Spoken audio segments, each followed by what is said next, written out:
Hi. Sige, Bunny. Hindi ako taman. Gaya ng inaakala nyo, masipag lang talaga ako magpahina.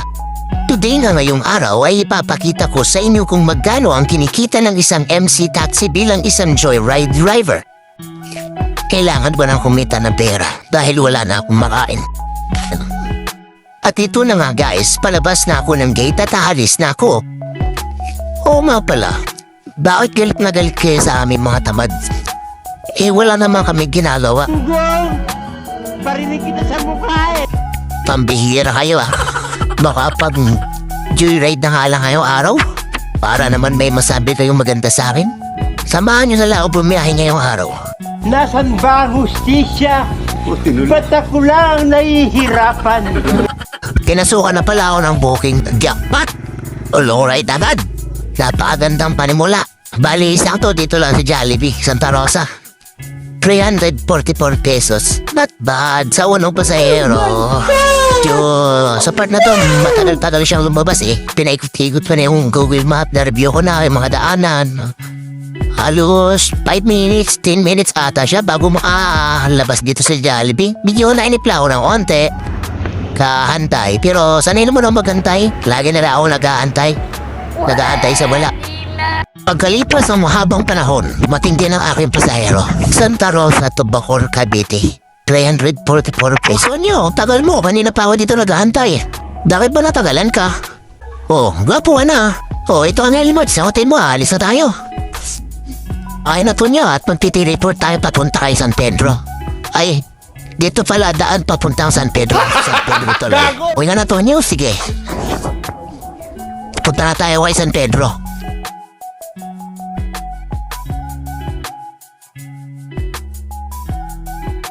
Diba, dito na agad tayo sa San Pedro? Bilis no? Dumawa na tayo dito sa pangalawa kong booking. 207 pesos. Las Piñas to Pasay. Kung binibini na ninanais ko, binibining marikit na dalangin ko. Ang galing! Tonying, helmet. Dito na nga tayo. Kasama ko na yung aking pasahero na si Tonying. Sumakay na si Tonying sa likod ko. Ay, sa motor ko pala, sorry. Nandito na tayo sa drop-off location sa Pasay, boundary ng Makati City. Gigas payment kasi wala daw siyang cash. Kaya binigay ko na yung gigas ko sa kanya at agad-agad naman yan sinend sa akin yung pera para maalis na at matapos na yung aming transaction. Ang pangatlong booking ko naman ay Makati to Mandaluyong City. 130 pesos, may tip na 20 kaya naging 150. Na ito na nga pala yung pasahero ko naglalakad. Ito na nga pala si Juanito, ang aking pasahero. Ay Juanito, kamusta? Ito ang helmet Juanito, may royal ka pa. Painom naman ako, May balat ata sa puwet po si Juanito kasi si Juanito yung pasahero ko nung inabutan kami ng malakas na ulan dito sa Makati papuntang Mandaluyong. Kaya hindi ko nakita sa inyo yung pagbaba ko sa kanya sa Mandaluyong. Na-drop ko naman siya kahit malakas yung ulan. At dito na tayo sa pang-apat na pasahero ko. Mandaluyong to SM City San Lazaro, 129 pesos. Sa apat na pasahero, meron na tayong 831 pesos. Taka-plastic pa ng yelo yung cellphone mo. Gawa nga lakas ng ulan doon sa pinagkatinago kay Juanito. Rodolfo, ano yun? Kaya tanong niya nga pala ako kung kumain ako. Sabi ko, kumain na ako. Busog pa ako ng bayabas kasi dumahan ako doon sa puno ng bayabas habang mula akong pasahero at kumain ako ng maraming bunga ng bayabas.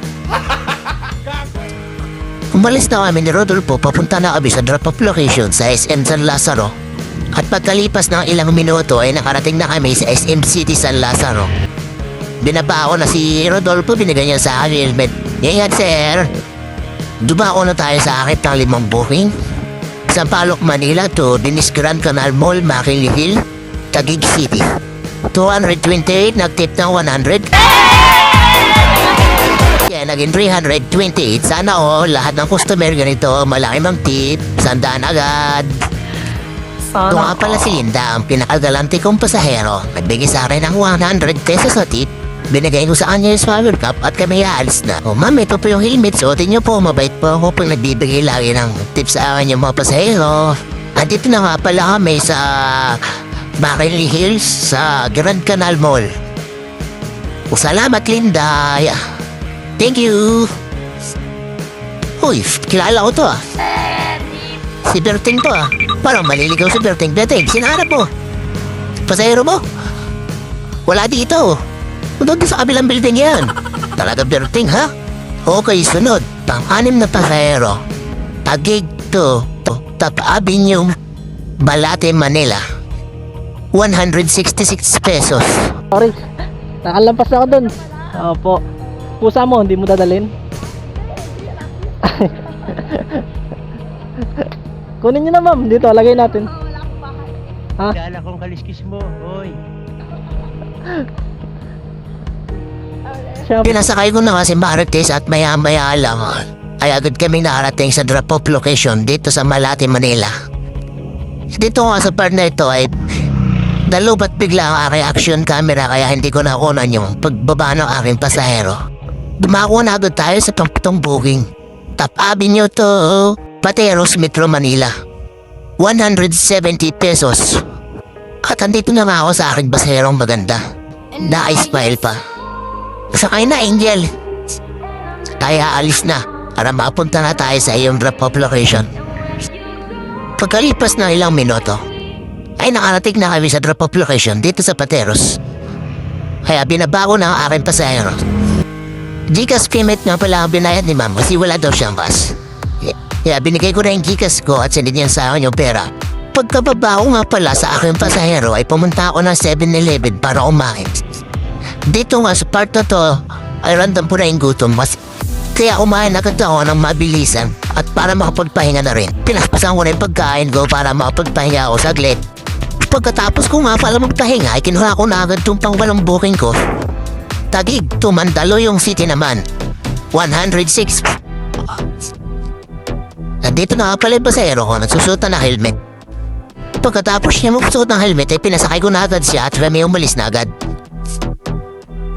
Sa mga oras na ito ay nakakampo ng buwing na ako at meron na akong kinita na 1,601 pesos. Maya-maya lang ay andito na kami sa drop-off location sa Mandaluyong. Dahil mabait ako at pugi, nagpaka-gentleman ako dito, tinagkaran ko siya ng helmet para sweet. Dapat ganito yung mo, driver. Alaga sa pasahero o customer natin.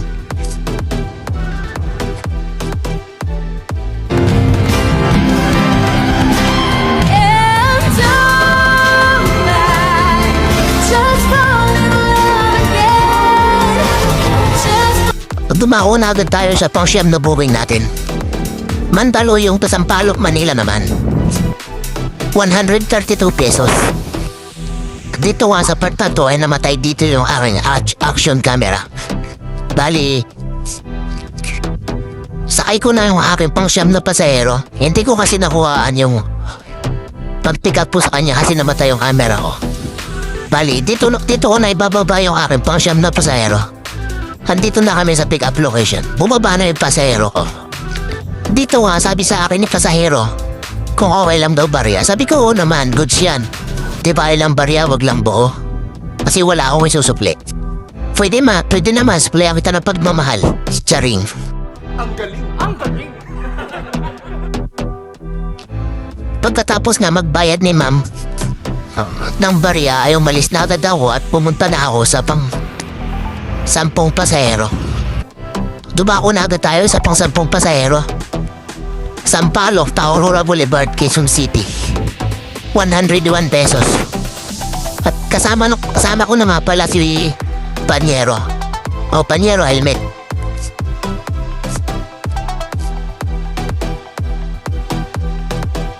Pagbigay ko ng helmet sa kanya, ipinasakay ko na si Panyero sa akin para makapunta na kami sa Cubao. Doon kasi yung kanyang drop-off location sa Aurora Boulevard.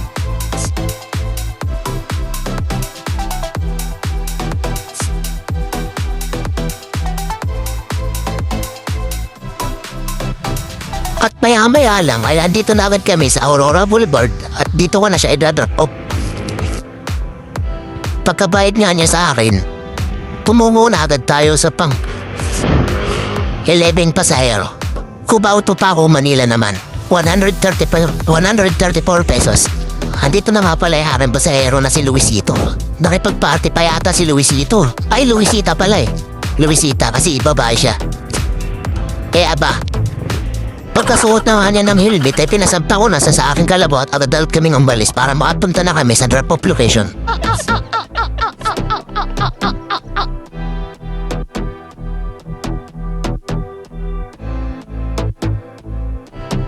At pagkalipas ng ilang minuto ay nagbabayad agad siya kasi nandito na agad kami sa drop-off location sa Paco, Manila.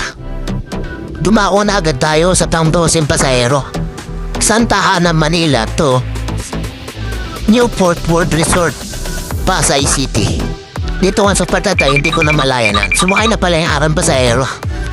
Gulat ako doon, ang bilis niya. Ma'am, helmet muna, baka makalimutan, sabi ko sa kanya. Kaya maya-maya lang ay pinandar ko ng aking kalabaw at pumunta kami sa drop-off location sa Pasay.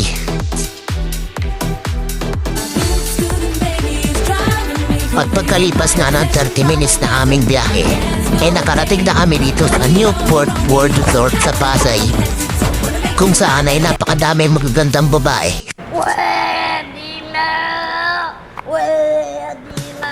Nang mamasdan ka ay may ibang nadama.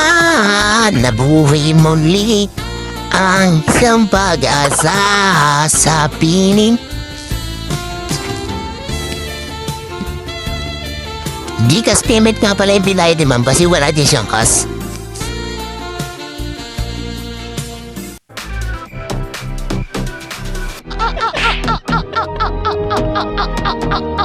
Ako na tayo sa pang 13 pasahero ko. Di ko na malayan, madaling araw na pala.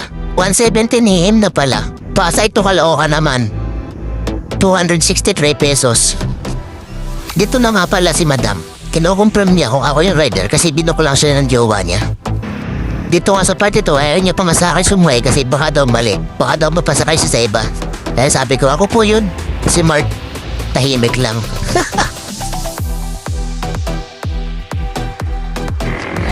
Ginagay ko na nga pala yung helmet kay madam. Sobrang tuwa niya dito sa part pa to kasi sabi niya, kasi kanina pa daw sila nagbubok, wala daw nag-a-accept ng booking niya. Ako lang daw nag-accept. Sobrang saya niya kasi makakauwi na daw siya. 2 oras na daw sila nag-aantay ng book. May mag-accept sa kanilang booking. Buti na lang na-accept ko. Kaya pinasakay ko na yung aking pasahero. At maya-maya lang ay umalis na kami. Okay, nalubat na naman ang aking camera kaya hindi ko napunan yung pagbaba ko sa kanya. Madaling araw na nga ay nakaramdam na ako ng gutom kaya nandito na naman ako sa 7-Eleven. Dito kaila ko ng kain habang nag-aantay ng booking sa aking cellphone. Sana pasukan pa uwi ako ng Cabuyao, Laguna. Maya-maya nga lang ay biglang may pumasok na booking sa akin na papuntang Binyan. Kaya binilis ako na yung aking pagkain, baka makancel pa ni customer, mahirap na.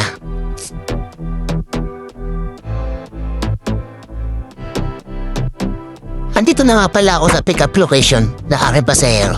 Santa Cruz to Binyan, Laguna. 584 pesos. Bali ito yung pang 14 pasahero ko. Ngayong araw. Dito na nga pala ako sa location namin. Bali 2 rider kami. Kasi madropa ata to, ihahatid namin sa Binyan. Galing Santa Cruz. Bali, isang joyride rider sa unahan kasama yung kaibigan ng aking pasahero. Pagkatapos na 1 oras at kalahating biyahe namin ni madam. Medyo matagal nga at ayaw man ni madam na mabilis ako magpatakbo, natatakot daw siya. Takbong 40 lang kami. Ayan nga yung joyride sa yung pasahero nung isa kanina. Kanina pa daw sila nag-aantay, ang tagal daw namin. Kasi yung pambayad no kasama niya ay nasa aking pasahero. Hindi kasi sanay si madam sumakay sa motor, may phobia daw siya. Kaya sabi niya, dahan-dahan lang. Kaya niya mukhang kagigising lang ni madam, press na press pa. Hindi nagulo yung kanyang mukha. Daw sinundo ko, ganyan pa rin yung mukha niyan eh. Ano lang dapat, takbong pogi lang. So, ayun, tapos na, hatid ko na si madam, binayaran na ako ni madam. Dumako na tayo dito sa Dumako na tayo sa pang-last na pasahero ko. Pala ito yung pang-15 pasahero ko, ha? Huli-huli akong naihatid. Binyan to Santa Rosa, Laguna.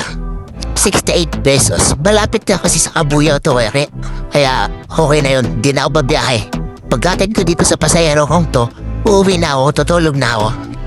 Time check nga pala sa mga oras na ito. 4:35 AM na ng umaga. Balik umaga na ako. Kaya, kota na, tama na, tapos na. Driver earnings ko mga tropa.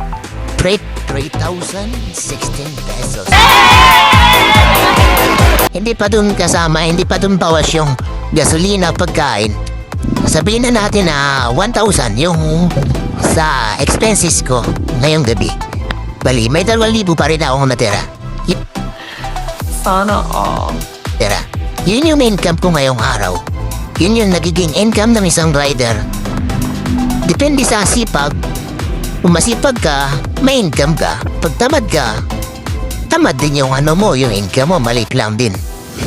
Kaya sa mga rider dyan, sa mga angkas, bobit, your ride.